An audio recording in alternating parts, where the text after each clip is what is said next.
Hello my dear students, welcome back to Corporate Regulations. 52ാമത്തെ സെഷനാണ്. നമ്മൾ ഇന്നത്തെ സെഷനിൽ ഈ കീ മാനേജർ പേഴ്സൺസിൻ്റെ അപ്പോയിൻമെൻറ്റിനെ കുറിച്ചാണ് പറയുന്നത്. ഇതിനെക്കുറിച്ച് നമ്മുടെ കമ്പനി ആക്ട് 2013 എക്സ്പ്ലെയിൻ ചെയ്തിട്ടുണ്ട്. അതായത് നമ്മുടെ ലിസ്റ്റഡ് കമ്പനീസും അതുപോലെ പബ്ലിക് കമ്പനീസ് അതിൻ്റെ paid up share capital 10 crores വരെയുള്ള പബ്ലിക് കമ്പനീസും എന്ത് ചെയ്യണം, ഹോൾ ടൈം കീ മാനേജർ പേഴ്സൺസിനെ നിയമിക്കണം എന്നാണ് പറയുന്നത്. അതായത് ഈ ഹോൾ ടൈം കീ മാനേജേഴ്സ് എന്ന് പറയുമ്പോൾ മാനേജിങ് ഡയറക്ടേഴ്സ് അല്ലെങ്കിൽ ചീഫ് എക്സിക്യൂട്ടീവ് ഓഫീസർ അല്ലെങ്കിൽ മാനേജർ, ഇനി ഇവരുടെയൊക്കെ ആബ്സൻസിൽ നമുക്ക് വേണമെങ്കിൽ ഹോൾ ടൈം ഡയറക്ടർ എന്ന വ്യക്തിനെയും അവിടെ അപ്പോയിൻ്റ് ചെയ്യാം. പിന്നെ company secretary, chief financial officer, ഇവരൊക്കെയാണ് whole time key manager persons ആയിട്ട് ലിസ്റ്റഡ് കമ്പനീസും അതുപോലെ public company share capital 10 crore rupees കൂടുതലുള്ളവർക്കും അപ്പോയിൻ്റ് ചെയ്യാനായിട്ട് പറ്റുന്നത്. ഓക്കെ, ഒരു ഇൻഡിവിജ്വലിനെ നമുക്കിപ്പോൾ ചെയർപേഴ്സണായിട്ട് അപ്പോയിൻ്റ് ചെയ്യോ റീ അപ്പോയിൻ്റ് ചെയ്യോ, അതുപോലെ തന്നെ മാനേജിങ് ഡയറക്ടറായിട്ടോ ചീഫ് എക്സിക്യൂട്ടീവ് ഓഫീസറായിട്ടോ നമുക്ക് അപ്പോയിൻ്റ് ചെയ്യോ റീ അപ്പോയിൻ്റ് ചെയ്യോ ഈ പറയുന്ന ആക്ട് പറയുന്ന നമ്മുടെ കമ്പനി ആക്ട് പറയുന്ന ആ കമൻസിങ് ഡേറ്റ് കഴിഞ്ഞ് പറ്റില്ല. അത് ഇല്ലെങ്കിൽ നമ്മളുടെ ആർട്ടിക്കിളിൽ പറഞ്ഞിട്ടുണ്ടാവണം. അല്ലെങ്കിൽ കമ്പനി ഇതുപോലെ ഒന്നിൽ കൂടുതൽ ബിസിനസ് കണ്ടക്ട് ചെയ്യാത്തതാണെങ്കിൽ അത് വേണമെങ്കിൽ നമുക്ക് ചെയ്യാം, അല്ലാത്ത പക്ഷം അങ്ങനെ ചെയ്യാൻ പറ്റില്ല. ഓക്കെ, സോ ഒരു മൾട്ടിപ്പിൾ ബിസിനസ് നടത്തുന്ന കമ്പനീസിൽ ഈ പറയുന്ന whole time key manager appointing നേരത്തെ നമ്മൾ പറഞ്ഞ രീതിയിൽ നടക്കില്ല. ഓക്കെ, കാരണം വെച്ച് കഴിഞ്ഞാൽ അവിടെ ഒന്നിൽ കൂടുതൽ ചീഫ് എക്സിക്യൂട്ടീവ് ഓഫീസേഴ്സ് അങ്ങനെയൊക്കെ ആയിരിക്കും ഉണ്ടാവുക. അത് നമ്മളുടെ സെൻട്രൽ ഗവൺമെൻറ് നോട്ടിഫിക്കേഷൻ വഴിയാണ് ചെയ്യുന്നത്. അപ്പോൾ നമ്മൾ ഈ പബ്ലിക് കമ്പനീസിൽ ഇങ്ങനെ അപ്പോയിൻ്റ് ചെയ്യുന്ന ഹോൾ ടൈം കീ മാനേജേഴ്സ്, അത് managing director, chief executive officer, managers, company secretary, chief financial officer, ഇങ്ങനെയുള്ള തസ്തികയിലുള്ള ഹോൾ ടൈം മാനേജർ പേഴ്സൺസിന് കമ്പനി റെസൊല്യൂഷൻ ബോർഡ് മീറ്റിങ്ങിൽ റെസൊല്യൂഷൻ നടത്തിയിട്ടാണ് അപ്പോയിൻ്റ് ചെയ്യുന്നത്. അവരുടെ റെമ്യൂണറേഷൻ്റെ ടേംസ് ആൻഡ് കണ്ടീഷൻസ് വരെയും അതിൽ ഇൻക്ലൂഡ് ചെയ്തിട്ടുണ്ടാവും. ഓക്കെ, സോ ഈ ഒരു രീതിയിലുള്ള whole time key manager persons അവർ ഈ പറയുന്ന കമ്പനിയുടെ ഓഫീസ് ഹോൾഡ് ചെയ്യേണ്ടതാണ്. അതുമാത്രമല്ല ആ കമ്പനിയുടെ സബ്സിഡറി കമ്പനിയുടെയും ഒരേ സമയത്ത് അവർക്ക് ഓഫീസ് ഹോൾഡ് ചെയ്യാം. പിന്നെ ഇവർക്ക് ഇനിയിപ്പോൾ സപ്പോസ് വേറെ ഏതെങ്കിലും കമ്പനിയുടെ ഡയറക്ടേഴ്സ് ആവണം എന്നുണ്ടെങ്കിൽ അവരെ നിയമിച്ച് ആ ബോർഡ് പെർമിഷൻ കൊടുക്കണം. എന്നാൽ മാത്രമേ അവർക്ക് വേറെ കമ്പനീസിൻ്റെ സെയിം ടൈമിൽ ഡയറക്ടർ ആവാനായിട്ട് പറ്റുള്ളൂ. അപ്പോൾ നമ്മുടെ ഈ ഹോൾ ടൈം കീ മാനേജർ പേഴ്സൺസിന് അവർ ഏത് കമ്പനിയുടെ whole time key manager persons ആണോ ആ കമ്പനിയുടെ ബോർഡ് അനുവദിക്കുന്നത് കൊണ്ട് അവർക്ക് മറ്റ് കമ്പനീസിൻ്റെ ഡയറക്ടേഴ്സ് ആവാം. ഓക്കെ, അത് അവർ ഈ കമ്പനിയുടെ കീ മാനേജർ പേഴ്സൺ ആയ ശേഷം 5-6 മാസത്തിനുള്ളിൽ അങ്ങനെ ആവാം.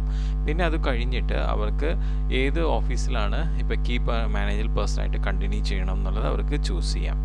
പിന്നെ ഈ പറയുന്ന ഒരു കമ്പനിയിൽ നമ്മളിപ്പോൾ മാനേജിങ് ഡയറക്ടേഴ്സിനെ അപ്പോയിൻ്റ് ചെയ്ത് കഴിഞ്ഞാൽ അദ്ദേഹം മാനേജിങ് ഡയറക്ടറാണ് അല്ലെങ്കിൽ മാനേജറാണ്. എന്നിട്ട് ഇപ്പോൾ വേറൊരു കമ്പനിയുടെ അതേ പോസ്റ്റിലേക്ക് ആളെ വീണ്ടും അപ്പോയിൻ്റ് ചെയ്യണമെങ്കിൽ തീർച്ചയായിട്ടും അത് ഈ പറയുന്ന റെസൊല്യൂഷൻ ബോർഡ് മീറ്റിങ്ങിൽ നടത്തിയ ശേഷം മാത്രമേ പറ്റുള്ളൂ. ഓക്കെ, അതുമാത്രമല്ല ആ ബോർഡ് മീറ്റിംഗ് കണ്ടക്ട് ചെയ്ത് ബോർഡ് തീരുമാനിച്ചു കഴിഞ്ഞാൽ അതിന് സ്പെസിഫിക് ആയിട്ടുള്ള നോട്ടീസ് ആ ബോർഡിലുള്ള എല്ലാ ഡയറക്ടേഴ്സിന് അയക്കുകയും വേണം. ആ രീതിയിലാണെങ്കിൽ മാത്രമേ നമുക്ക് ഒരു മാനേജിങ് ഡയറക്ടർ അല്ലെങ്കിൽ മാനേജറിനെ വേറെ കമ്പനീസിലും അപ്പോയിൻ്റ് ചെയ്യാൻ പറ്റുള്ളൂ. ഓക്കെ, ഇനിയിപ്പം ഈ ഒരു ഹോൾ ടൈം കീ മാനേജർ പേഴ്സൺസിൻ്റെ ഓഫീസ് വേക്കൻ്റ് ആണെങ്കിൽ നമ്മളുടെ ബോർഡ് മീറ്റിംഗ് വിതിൻ 6 months കൂടിയിട്ട് എത്രയും പെട്ടെന്ന് ആ വേക്കൻസിയിലേക്കുള്ള ആളെ അപ്പോയിൻ്റ് ചെയ്യണം. ഓക്കെ, ഇനി നെക്സ്റ്റ് നമ്മളുടെ managing director, whole time director, മാനേജേഴ്സിനൊക്കെ എങ്ങനെയാണ് അപ്പോയിൻ്റ് ചെയ്യണമെന്ന് നോക്കാം. അതായത് നമ്മളുടെ കമ്പനി ആക്ട് അനുസരിച്ചിട്ട് നമ്മളുടെ ഈ പറയുന്ന മാനേജിങ് ഡയറക്ടർ, മാനേജർ ഒരേ സമയത്ത് തന്നെ അപ്പോയിൻ്റ് ചെയ്യില്ല. ഓക്കെ, അതുമാത്രമല്ല ഈ പറയുന്ന അപ്പോയിൻമെൻറ്റ് റീ അപ്പോയിൻമെൻറ്റ് മാനേജേഴ്സിനെ ആയാലും ഹോൾ ടൈം ഡയറക്ടേഴ്സിനെ ആയാലും 5 വർഷത്തിൽ കൂടുതലായിട്ട് എന്ത് ചെയ്യില്ല, ഒരു സ്ഥലത്തേക്ക് അപ്പോയിൻ്റ് ചെയ്യില്ല. റീ അപ്പോയിൻമെൻറ്റ് ഈ പറഞ്ഞ പോലെ തന്നെ 1 കൊല്ലം കഴിയാതെ റീ അപ്പോയിൻമെൻറ്റും ചെയ്യില്ല. ദാറ്റ് മീൻസ് ഇപ്പോൾ ഒരു കമ്പനിക്ക് റീ അപ്പോയിൻമെൻറ്റ് എങ്ങനെയാണെന്ന് വെച്ച് കഴിഞ്ഞാൽ അത് ഒരു കറണ്ട് ഇയർ കഴിഞ്ഞിട്ട് നെക്സ്റ്റ് ഇയർ സ്റ്റാർട്ട് ചെയ്യുമ്പോൾ മാത്രമാണ് റീ അപ്പോയിൻമെൻറ്റ് ചെയ്യുന്നത്. ഇനി നമ്മുടെ കീ മാനേജൽ പേഴ്സൺസിൻ്റെ അപ്പോയിൻമെൻറ്റ് പ്രൊസീജിയറാണ്. അത് നമ്മൾ നേരത്തെ പറഞ്ഞ പോലെ തന്നെ മാനേജിങ് ഡയറക്ടേഴ്സ് അല്ലെങ്കിൽ ഹോൾ ടൈം ഡയറക്ടേഴ്സ്, മാനേജേഴ്സ് ഇവരെയൊക്കെ അപ്പോയിൻറ്റ് ചെയ്യാനായിട്ടുള്ള ടേംസ് ആൻഡ് കണ്ടീഷൻസ്, അതുപോലെ അവരുടെ റെമ്യൂണറേഷൻ പേയബിൾ, ഇതെല്ലാം ഇൻക്ലൂഡ് ചെയ്തിട്ട് നമ്മുടെ ബോർഡ് ഓഫ് ഡയറക്ടേഴ്സ് എന്ത് ചെയ്യണം, അപ്രൂവ് ചെയ്യണം മീറ്റിങ്ങിൽ. അത് മാത്രമല്ല, അപ്രൂവ് ചെയ്ത് അത് റെസൊല്യൂഷനിലൂടെ നെക്സ്റ്റ് മീറ്റിംഗ്, ജനറൽ മീറ്റിങ്ങിൽ അതിൻ്റെ റെസൊല്യൂഷൻ പാസ് ചെയ്തിട്ടാണ് അപ്രൂവ് ചെയ്യുന്നത്. അതിന് നമ്മുടെ സെൻട്രൽ ഗവൺമെൻറ്റിൻ്റെ അക്സെപ്റ്റൻസും വേണ്ടി വരും. ഓക്കെ. പിന്നെ ഈ പറയുന്ന അപ്പോയിൻമെൻറ്റ് റിലേറ്റഡ് ആയിട്ടുള്ള നോട്ടീസ് ഫോം ചെയ്യുമ്പോൾ, അത് ജനറൽ മീറ്റിങ്ങിൽ ഫോം ചെയ്യുമ്പോൾ തീർച്ചയായിട്ടും ഈ പറഞ്ഞ അപ്പോയിൻമെൻറ്റിൻ്റെ terms and conditions, remuneration payable, ഈ കാര്യങ്ങളെല്ലാം വ്യക്തമായിട്ട് തന്നെ അതിൽ സൂചിപ്പിച്ചിരിക്കണം. ഓക്കെ. പിന്നെ ഇത് അപ്പോയിൻമെൻ്റ് ഒക്കെ കഴിഞ്ഞ് കഴിയുമ്പോൾ അതിൻ്റെ റിട്ടേൺസ് 60 ഡേയ്സിനുള്ളിൽ രജിസ്ട്രാറിൻ്റെ അടുത്ത് എന്ത് ചെയ്യണം, ഫയൽ ചെയ്യണം. അല്ലേ? ഇനി ഒരു മാനേജിങ് ഡയറക്ടറെയോ ഹോൾ ടൈം ഡയറക്ടറെയോ മാനേജറിനെയോ നമ്മൾ അപ്പോയിൻറ്റ് ചെയ്യുമ്പോൾ, സപ്പോസ് ഇപ്പം നമ്മളുടെ ഈ കമ്പനിയുടെ ജനറൽ മീറ്റിംഗ് അപ്രൂവ് ചെയ്തില്ല, ബോർഡ് മീറ്റിംഗ് അപ്രൂവ് ചെയ്തു, പക്ഷേ കമ്പനിയുടെ ജനറൽ മീറ്റിംഗ് അപ്രൂവ് ചെയ്തില്ല, എന്തെങ്കിലും ആളുടെ ഒരു ആക്ട് കാരണമായിട്ട് അങ്ങനെ അപ്രൂവ് ചെയ്തില്ലെങ്കിൽ അതിനെ നമ്മൾ ഇൻവാലിഡ് ആയിട്ട് കൺസിഡർ ചെയ്യാറില്ല. ഓക്കെ. ഇനി നമുക്ക് ഏതൊക്കെ കാരണങ്ങൾ കൊണ്ടാണ് നമ്മൾ ഈ പറയുന്ന കീ മാനേജൽ പേഴ്സൺസിന് ഡിസ്ക്വാളിഫിക്കേഷൻ വരുന്നത് എന്നുള്ളത് നമുക്ക് നോക്കാം. അപ്പം ഈ പറഞ്ഞ കുറേ കണ്ടീഷൻസ് അനുസരിച്ചിട്ടാണ് അവർക്ക് ഡിസ്ക്വാളിഫിക്കേഷൻ വരുന്നത്. ഒന്ന്, ഈ കീ മാനേജൽ പേഴ്സണായിട്ട് വരുന്ന വ്യക്തി 21 വയസ്സ് കഴിഞ്ഞൊരു വ്യക്തി ആയിരിക്കണം, എന്നാൽ 70 വയസ്സ് കവിയാനും പാടില്ല. സപ്പോസ് ഇപ്പോൾ 70 വയസ്സ് കഴിഞ്ഞ ഒരു വ്യക്തിയാണെങ്കിൽ, 70 വയസ്സിന് മുകളിലുള്ള ഒരു വ്യക്തിനെ നമ്മൾ കീ മാനേജൽ പേഴ്സണായിട്ട് കണ്ടിന്യൂ ചെയ്യണമെങ്കിൽ തീർച്ചയായിട്ടും അതിനുള്ള സ്പെഷ്യൽ റെസൊല്യൂഷൻ ഫോം ചെയ്തിരിക്കണം. അത് മാത്രമല്ല, കുറച്ച് ജസ്റ്റിഫിക്കേഷൻ ആളുടെ കേസിലുണ്ടായിരിക്കണം. അതായത് അദ്ദേഹം ഇൻസോൾവെൻ്റ് ആയിരിക്കാൻ പാടില്ല. പിന്നെ ഇപ്പോൾ എന്തെങ്കിലും പേയ്മെൻറ്റ് ക്രെഡിറ്റേഴ്സിന് കൊടുക്കാനുള്ളതിൽ എന്തെങ്കിലും ഡിഫോൾട്ട് വരുത്താനായിട്ട് പാടില്ല. എന്തെങ്കിലും ഒഫെൻസീവായിട്ടുള്ള ആക്ടിവിറ്റീസ് 6 മാസത്തിൽ കൂടുതൽ ചെയ്തു എന്നുള്ള ഇതൊന്നും പാടില്ല. അങ്ങനെയുള്ളവർക്ക് മാത്രമേ 70 ഇയേഴ്സ് എബോവ് എന്ത് ചെയ്യാൻ പറ്റുള്ളൂ, അവരെ നമുക്ക് കീ മാനേജൽ പേഴ്സൺസ് ആയിട്ട് അപ്പോയിൻറ്റ് ചെയ്യാൻ പറ്റുള്ളൂ.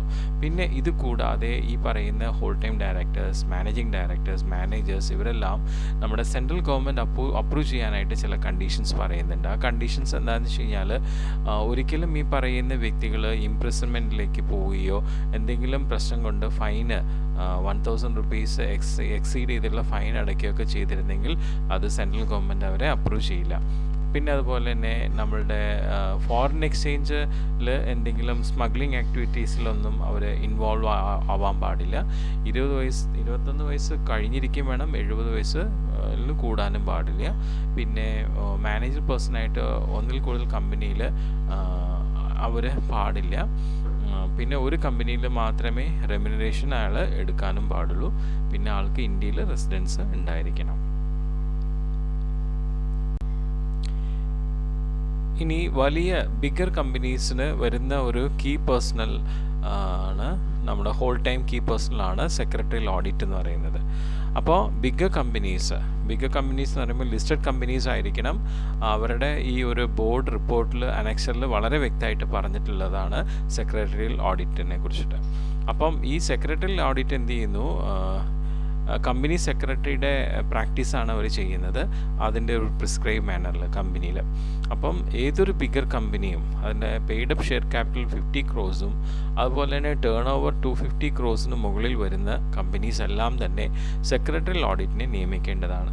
അപ്പോൾ ഇങ്ങനെ ഒരു സെക്രട്ടറിയൽ ഓഡിറ്റിനെ നിയമിച്ചു കഴിഞ്ഞാൽ ഈ പറയുന്ന കമ്പനി സെക്രട്ടറിയുടെ അസിസ്റ്റൻസും ഫെസിലിറ്റീസൊക്കെ കമ്പനിക്ക് കിട്ടുകയാണ് ചെയ്യുന്നത്. ഓക്കെ. എന്നിട്ട് ഇവരെന്ത് ചെയ്യുന്നു, ഈ ഓഡിറ്റിംഗ് റെക്കോർഡ്സ് എല്ലാം ഫോം ചെയ്യുന്നു. അതുമാത്രമല്ല, ഈ ബോർഡ് ഓഫ് ഡയറക്ടേഴ്സ് എന്ത് ചെയ്യുന്നു, ആ കമ്പനിയുടെ ജനറൽ മീറ്റിങ്ങിൽ അവർ ഈ പറയുന്ന സെക്രട്ടറിയൽ ഓഡിറ്റ് ഫോം ചെയ്യുന്ന ഓഡിറ്റിംഗ് റിപ്പോർട്ട്, അതിൻ്റെ എത്രത്തോളം എന്ന ക്വാളിഫിക്കേഷൻ, അല്ലെങ്കിൽ എന്തൊക്കെ കാര്യങ്ങൾ അവർ ഒബ്സർവ് ചെയ്തു, എന്തൊക്കെ അതിൽ റിമാർക്സ് ഉണ്ടെന്നുള്ള കാര്യങ്ങളൊക്കെ അവർക്ക് സൂചിപ്പിച്ച് അതിനെ അപ്ഡേറ്റ് ചെയ്യാനായിട്ട് പറ്റും. ഓക്കെ. അപ്പോൾ അതൊക്കെയാണ് സെക്രട്ടറിയൽ ഓഡിറ്റ്.